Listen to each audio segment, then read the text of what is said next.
Okay, in this video we are looking at significant figures. This is a follow-on from scientific notation. I will link the scientific notation video in the comments below, so you can check that one out if you haven't already watched that. So when we're looking at significant figures, we're counting how many there are. We're not counting zeros unless they're between two numbers.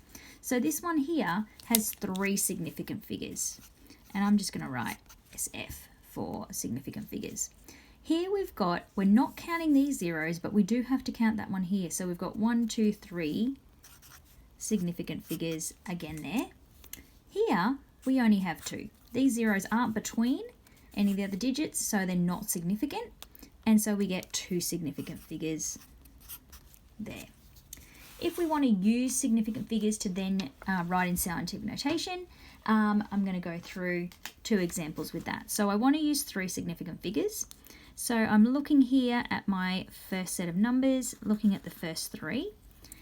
Next to that, I've got a 4, which means I'm going to round down. So I'm only going to write my 217. I'm going to change that to a 0, and I'm going to change this number to scientific notation. So I've got my decimal 1, 2, 3, 4, 5, 6. So I'm going to write 2.17 by 10 to the 6. Here I've got my 3 significant figures there. The number next to it is a 3, so I need to round down. So I've got 0.00187.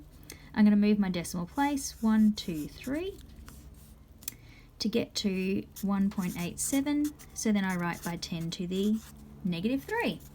So just remembering that you are only counting the significant figures, we're not counting zeros, and we only count them if they are between 2 digits. That's when the zeros will get counted, otherwise they don't get counted as significant.